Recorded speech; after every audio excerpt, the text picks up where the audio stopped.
Iyi ni radio BBC gahuza miryango ivugira i Londres kuri metero 19, 25, 31 na 41.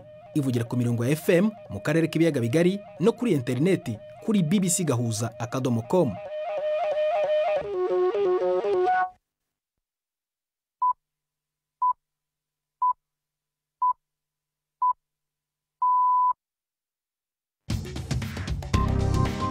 Ubu ni saa 10:30 ku isaha mpuzamahanga ya GMT, ni saa 12:30 ku masaha yo mu Rwanda no mu Burundi. Muri studio muri kumwe na Prudence Ngiyumva. Wiriweho uteze amatwi BBC gahuza miryango aho uri hose ku isi, hikaze kuri radio, kuri Facebook live mu buryo bw'amashusho, ku rubuga rwa internet bbcgahuza.com ndetse no ku buryo bw'amajwi kuri shortwave ku mirongo migufi. Dore ingingo z'ingenzi amakuru turambura mu kanya yibanda ku rupfu rwa perezida wa Tanzania John Magufuli turi kuwa kane tariki ya 18 z'ukwa gatatu 2021. Ku mugoroba wo mu ijoro ryakeye kuwa gatatu yari afite inshingano yo gutangaza urupfu rwa perezida wa Tanzania John Magufuli. None kuri uyu wa kane vice perezida we Suluhu Hassan ateganyijwe gufata umwanya we nka perezida. Azaba ari we mugore rukumbi utegeka igihugu cya Afurika muri iki gihe. John Magufuli yapfuye afite imyaka 61 y'amavuko, akaba yari ku butegetsi kuva mu mwaka wa 2015. Yari muntu ki turagaruka ku buzima bwe. Abakuru b'ibihugu by'akarere ka Afurika y'Uburasirazuba bose batangaje ko bababajwe n'urupfu rwa John Magufuli, basobanuye nk'igihombo ku karere kose. Abandi se bamuzi bo bamwibuka gute?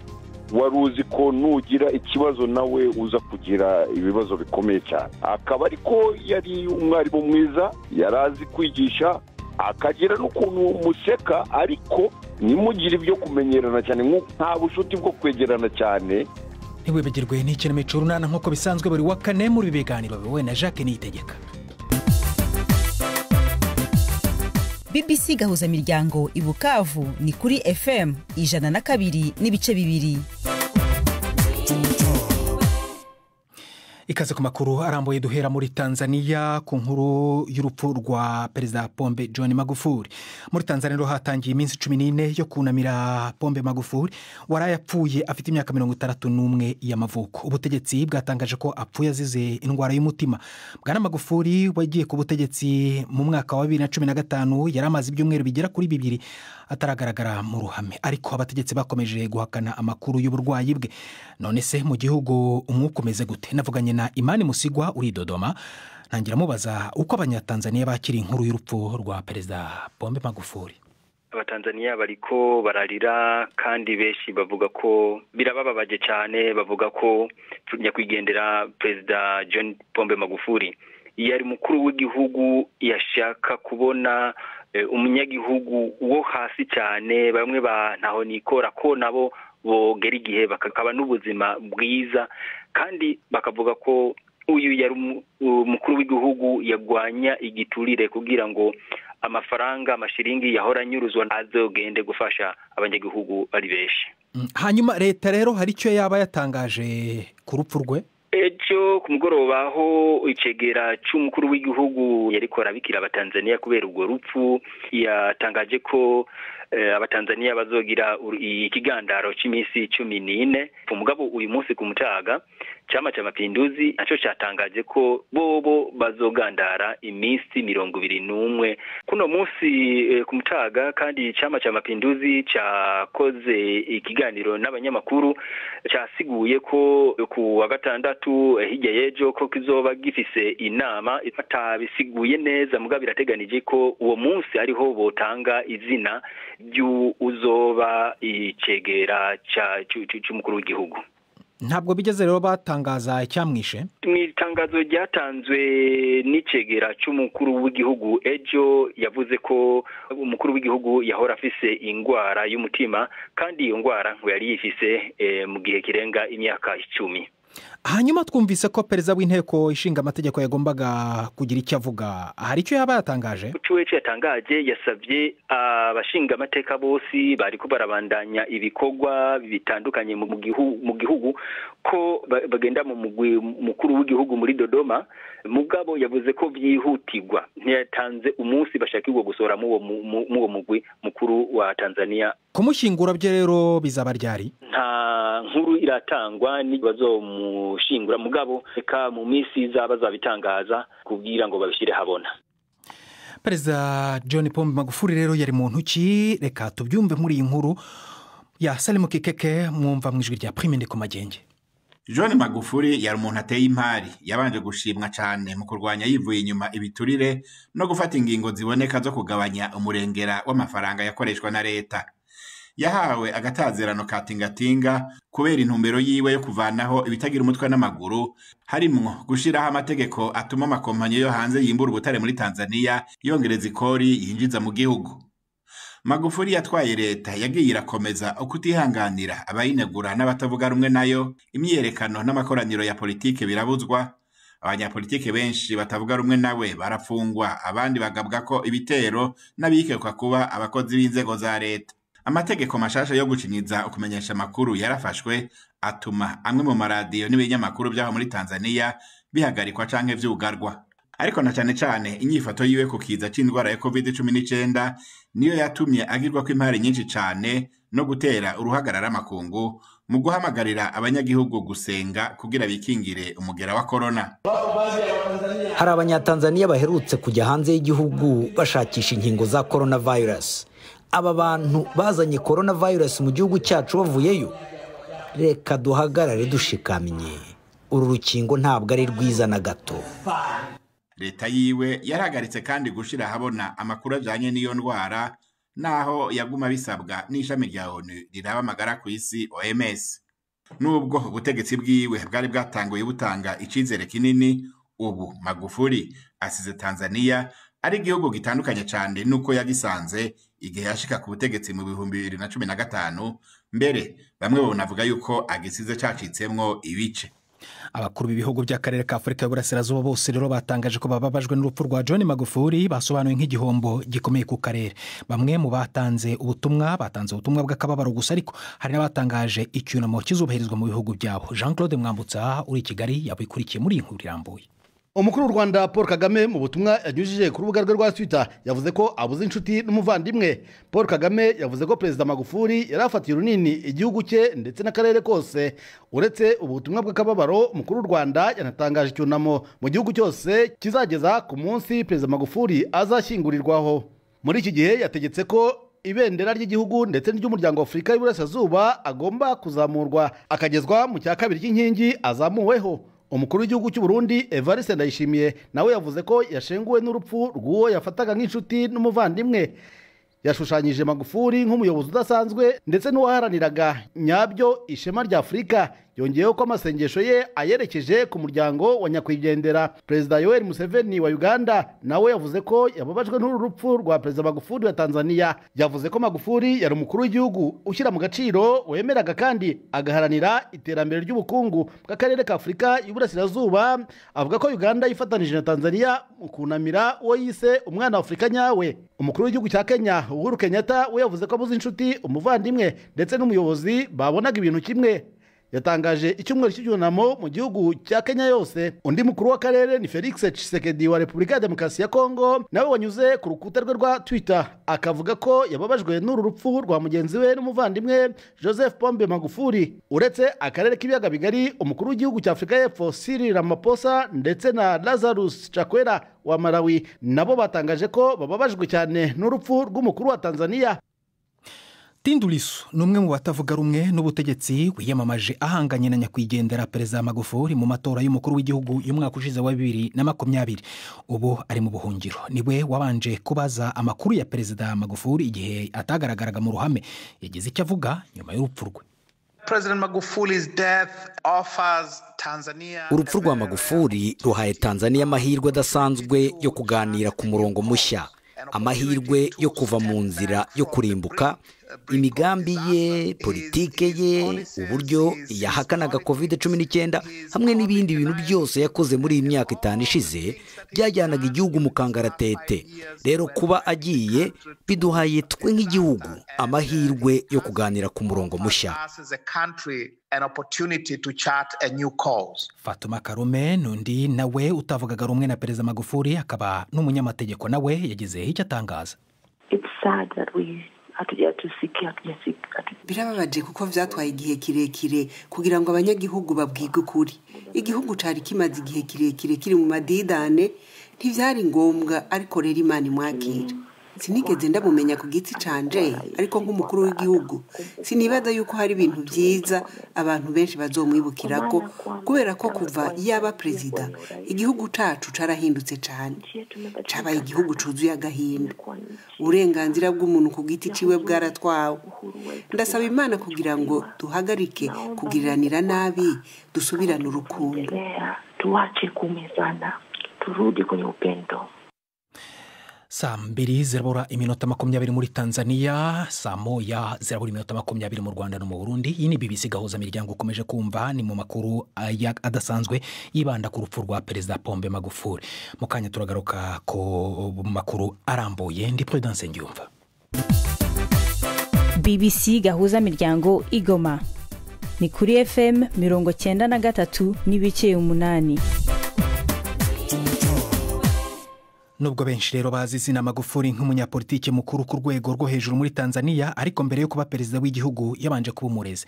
Abo yigishije se bamwibuka guti. Umwe mu banyeshuri yigishije ni Magufuli Karisa, ni umunyarwanda yigishije mu ishuri ryisumbuye rya Sengerema hari mu mwaka wa 1987. Navuganye nawe aho ari muri Suwede atuye, ntangira mubaza uko yamumenye. Twamwitaga kazina teacher Mnoko, umwarimu utagira ibintu nta mikino mbese yagiraga. Teacher Mnoko ubwo nukuvuga nko ni wa muntu utarerega, mbese nakubwira ko icyumweru cye cya kindi cyaba umwarimu w'abareberera niwe nyiri cyumweru ku banyeshuri twari nk'igihumbi na 500. Icyo gihe buri muntu wese yari yigengeserezaga kubera wari uzi ko nugira ikibazo nawe uza kugira ibibazo bikomeye cyane. Akaba ariko yari umwarimu mwiza, akagira n'ukuntu museka, ariko nta bushuti bwo kwegerana cyane. Twagerageza kugenda kure. Mwaramutinyaga?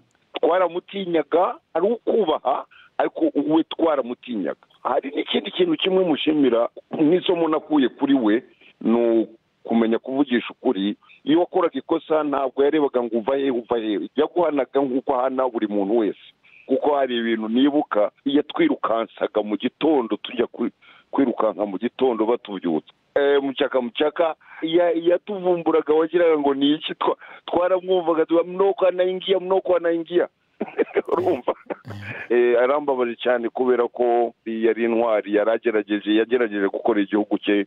Uko namubonaga ko yashakaga n'imyanya no cyangwa kujya muri politike. None mu masegonda 30 Magufuli asigiye murage ki Tanzania uzamwibukira ku kiruta ibindi? Asize umurage ukomeye cyane, yagaruye ingufu nk'iza mwarimu Nyerere, asize yubatse ibintu bigaragara. Magufuli yarafite inengeze zo kutumva abantu cyane abo muri opposition ye, yaza kubumva nabo byajya kugira neza. Ariko ubu ngubu noneho niba bashobora kubaka ibintu yaragezeho ibyo yarakoraga yabiko, ariko bahindure, bagire n'umuntu uzahindura akavugana n'abandi bantu, kubera ko nta muntu ukora wenyine.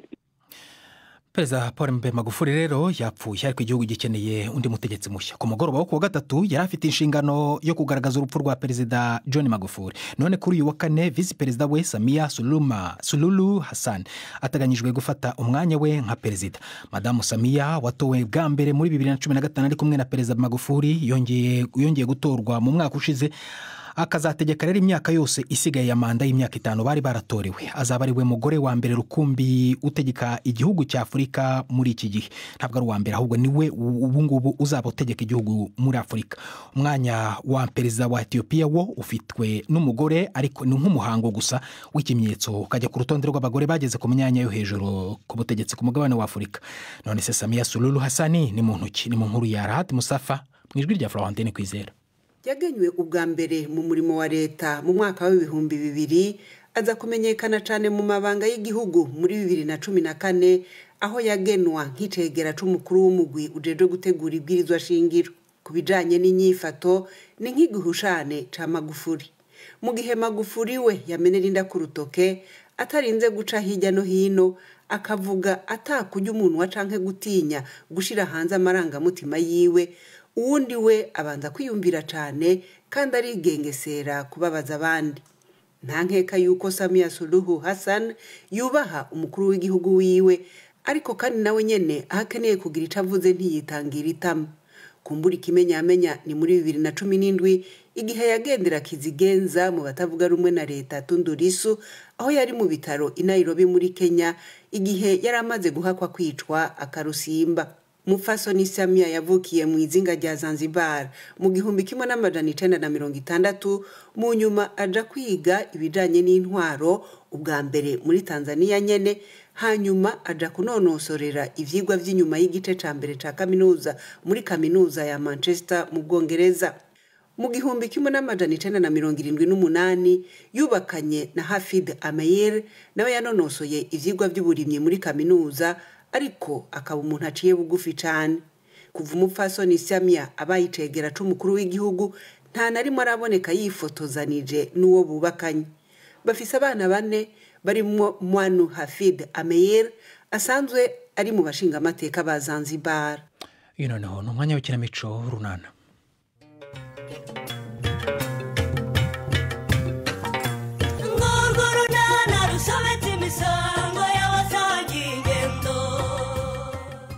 Jack arasaba Cedric kumugirira ibanga rikomeye.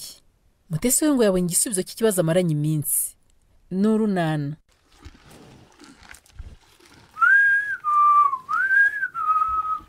Ish. Muryo bwatsi sha. Muryo bwatsi. Maze mushishe mwumva. Ish. Alo? Ariko mana, Peti, nuko utangiye kungira. Ugize nese kandi mute? Ubusi ugomba gutegereza ko nkuvugisha. Ufite ikihe kibazo se? Duherukana ryari? Duherukana ejo bundi tuvuye ku kigo nderabuzima kwipimisha. Sicyo gihe duherukanira? Nicyo gihe duherukanira. Nese ko utaje kundeba ngo umenye uko meze nyuma y'ikibazo mfite. Hakubwo uyobeye ko mfite akazi kenshi wacu mute? None sibyo byatuma unererana uzi n'ikibazo mfite koko Peti. Urumva ntacyo bikubwiye. Nese uragira ngo ngire nte mute? Ngugire ute? Ugomba gushakisha igisubizo cy'iki kibazo. Iki kibazo ariko? Cyangwa urashaka kongera gushidikanya ko ntwite? Ku kigo nderabuzima aho twagiye kwipimisha nibemeje ko ntwite. Barabyemeje. None se kukibaza ngo mfite ikihe kibazo? Ako mute gose nanjye nayo icyo ugomba gukora pe. Byancanze neza. Nese wowe kubizi, harwaye napanze ko bigomba kugenda kuriya. None se ko bigucanze atari wowe twite, ubwo ngiye twite urumva merewe ne. Nanjye byancanze inshuro ntazi. Nyine nawe bigomba kugucanga. Shaka igisubizo rero. Naye rwose ndumva nta gisubizo mfite mute. Ubwo siko kuva twafa ku kigo nderabuzima narigera nora gatotsi. Dore iminsi 2 nasinzira. Cyageza gusinzira ariko mute. Sinzira ne Peti. Ariko wabivuze ukuri koko gaho kari kundi karahandurika. Ubwo we wasinzira n'iki kibazo mfite. Ubwo wenda urasinzira kuko wumva bitagufasheho. Ariko nanjye bimfasheho mute. Ntutekereze ko rwose ntabitekerezaho. Umva rero nge hari igitekerezo mfite. Ndakumva. Nizere ko nta muntu urimo kutwumva ariko. Oya humura ntawe. Peti, natekereje kwinda twayikuramo. Ngwiki? Uramenye. Ndumva ngomba kuyikuramo rwose. Mana yanjye we. None hari ukundi nabigenza. Ubwo se ko kurakomeje mute? None byagenda bite Peti? Ahubwo ikibazo nuko nabigenza. Ahubwo Peti, wowe uzi uko nabigenza?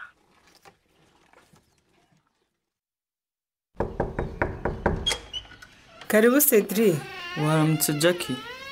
Waramutse neza shu. Ndabyemeye noneho pe. Usigaye nkunda sha. Yego. Kubona ujya ku ishuri ukanyura hano kubanza usuhuze. Cyakora uranshimishije cyane Cedric. Oya Cedric. Iby'amasoni bireke. Wireba hasi ndeba. None se ko ari gihe uje gusura? Uzi igitumye nyura hano se? Niki? Uzi ko burya naraye nibagiye igikapu cyanjye ntwaramo amakayi hano. Yo, nibyo. Ubu nicyo nje gutwara. Uzi ko nta nicyo nari nabonye we. Ariko se nari kunanirwa gusubira ku ishuri nkibuka n'igikapu koko. Ubundi se niki cyatumye kibagirwa we? Ndabizi se. Ariko ubanza ari ubwoba kubera ibyambaye hejuru. Reka sha. Birase byatuma wibagirwa. Kubera ko ari ubwa mbere nari mbikoze byantwaye ibitekerezo. Ariko se buriya bwari ubwa mbere koko Cedric? Ahubwo se we. Karame. Hari uwamenye ko ejo twari kumwe akaba yanakeka ibyabaye? Ntawe. Na mama wawe ntacyo yaketse? Oya, erega buriya yagize ngo mvuye ku ishuri. Sha buriya rero nanjye nishimye. Koko se? Ni ukuri. Ahubwo se we. Karame. Tugomba kongera rero. Nanone se? reka ubu wamaze kuba umugabo kandi warabigaragaje. ubwo rero nta kindi kibazo kindi ugomba kugira sha. wowe se wumva utari umugabo? numva ndi umugabo. yego, ndashaka kukugira umugabo ukomeye rero kurushaho abandi bose ubarusha. urabishaka? ariko rero tuvuga ibintu dusubira ibindi rangwe. iriya nyigisho padiri yigishije muri iki gitondo yanyuze rwose. yewe nibyo pe, padiri yatwigishije pe, aratubwira nuko tutumva. cyore Nyiramari, karame nyirabazungu. wa mwuzukuru wawe se yarwaye? bugingo se? Mana we, ibyago nk'ibiburaho ibindi biri koko. urwaye ukuguru nawe ntubasha kugenda, none umwuzukuru wawe nawe ararwaye koko kandi ugomba no kumuheka. Mana we, bugingo ntabwo arwaye da. Ngize ngo yarwaye umujyanye kwa muganga da. Muzima. ariko se kumuhetse muri iki gitondo mujyanye hehe Nyiramari? Mujyanye kwiga. uti ngo mujyanye he? Mujyanye ku ishuri. Mwamutangije ishuri rero? ahubwo se burya ku ishuri bashobora kwakira abana b'ibimuga koko? Ntabwo bavuga abana b'ibimuga nawe Nyirabazungu. bavuga abana bafite ubumuga. uranteye sinarinzi uko babivuga. barabakira da. ubundi se batabakira babuzwa n'iki? uretse ko na Nyirabazungu yigiza nkana. ubwo se yebeye ko umwuzukuru wanjye Rupesi yiga amashuri yisumbuye. ariko se wamugane Rupesi ntafite ubumuga? ntiyiga se? ahubwo rata Nyiramari, ndakumva. burya bugingo yagejeje igihe cyo kwiga. ubuse yatangiye mu mwaka wa mbere? oya, ari muri cya kigero cy'abana biga mu ngo mbonezamikurire. ubu twamutangije mu rugo mbonezamikurire. harya ni bimwe bita ngo ni lisiti? oya, hitwa isidi. Wisidi? yego niho twamutangije. uranteye ntajya mbanze. ariko nyamara nubwo mutanyumva cyenda cyabaze. umwana ufite ubumuga bamushyira mu ishuri ngo bigende bite? yewe Nyirabazungu we ntagira icyo avuga. ahubwo se Nyiramari, uriya wumva bitaguteye isoni koko? ibikize kuba uhetse umwana nk'uyu uri mu kigero nk'iki atabasha gutera intambwe ngo nibura yigendere, agende neza, agende nk'abandi, akaba atazi kuvuga neza nk'abandi wo mu kigero cye, wumva udafite isoni Nyiramari? mfira Nyirabazungu ra. yego. Jackie, karamishu, reka mfate igikapu cyanjye njye kwiga rero. wese ugenda se Cedric? reka ngende. mbere y'uko ugenda rero ndashaka kubanza kukwisabira ikintu kimwe. iki? umva, biriya bintu twakoze ugomba kubigira ibanga rikomeye, urumva? yego. bigomba kuguma hagati yacu twembi gusa. yego. mbese we karame, nka buriya umuntu akubajije ngo iyo ugiye kwa muganga Jackie ugiye gukora y'iki, wamusubiza iki? ntacyo. ngo ntacyo? namwihorera. nyumvira ati, ko nari nzi ko wamaze kuba umugabo, kuki usanye iby'ubwana kandi Cedric? none se namubwira ko mbanje ngo dukore biriya bintu? oya, umva, nihagira ukubaza impamvu z'iwanjye ujye ubabwira ko uza kunkorera akazi nanjye nkaguha amafaranga, sibyo? yego, niko nzajya mbabwira. ariko ahubwo ubundi urabizi Cedric? ibiki? nuramuka ibyacu bigize ibanga nzagukorera ibintu by'agatangaza. umva, nzakugeza ku bintu byinshi byiza cyane shaho. yego. ariko ntiwibeshye ukamenya ibanga shaho, byose uzabibura ndetse unahure n'izindi ngorane nyinshi ndetse no gupfa wapfa Cedric. reka data we. shaho ndamutse numvise ijambo hanze ngo Jackie naryamanye na Cedric, umva, ibyawe byose byahita birangira. uzi icyaha cyo gufata umugore ku ngufu ko gihanwa? iwe ni iki? nawe rero wibeshye shaho ukavuga ko twaryamanye, umva, nzahita mvuga ko ahubwo wamfashe, ko waje iwanjye uje gukora akazi nari nkwemereye, warangiza ukamfata ku ngufu. oya Jackie, ni ukuri ntuzambeshye, sinshaka gufungwa da. nyine ubwo nawe ugomba kubigira ibanga, sibyo se shu? none se we karame, uzagaruka ryari?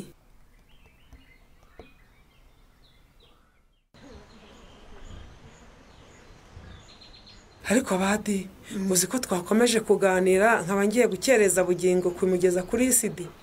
gira ujyana umwana ku ishuri natwe dutahe Nyiramari. Njye nabari hari ikintu natekereje nshaka kubibariza Nyiramari. Niko sinzi niba ibyo natekereje kuri uyu mwana bugingo hari undi wabitekereje gute se. Biki koko buriya bugingo ntiwamurangaranye koko Nyiramari?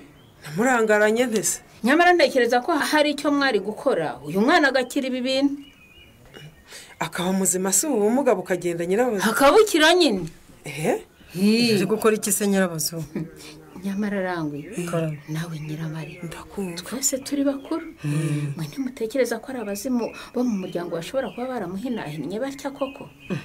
ariko ziko bishoboka koko Nyiramari? bataba ari abazimu se akaba n'undi muntu w'umugizi wa nabi wabimuroze. Nyamara Nyirabazo ngo zikureba kure Nyiramari ni ukuri? kandi ahubwo hari abatubwiye ko kuba uyu mwana yaravutse ameze atya ngo bishobora kuba byaratewe nuko nyina inda yayitewe na musaza we. kuri ibyo yewe umva ibyo Nyirabazo ngo akubwira. Umva n'ubu ntekereza ko ntarirarenga nubwo atakira burundu ariko wenda nibura ubumuga bwe bukagabanuka nyabwo. ko nibyo ni ukuri. kuki ariko utabaza abakuru? Nyamara ubu hari umuntu nzi wajya kubarizaho. ariko ni nabyo mwana we mwana wanjye akamera nk'abandi bana. umva kugira inama ndakumva. umva icyo umuntu mukuru akubwira. Erega hari ubwo wasanga hari uwo mu gisekuru cyanyu yaba yararwaye uburwayi nk'ubu bwa bugingo akaba ariwe waje muri uyu mwana. nimumbwire yewe icyo nkwiye gukora disi kuko ubuzima bw'uyu mwana burampangayikisha. ariko se wagiye kuraguza? najya kumubariza rwose kandi bazatanga umuti.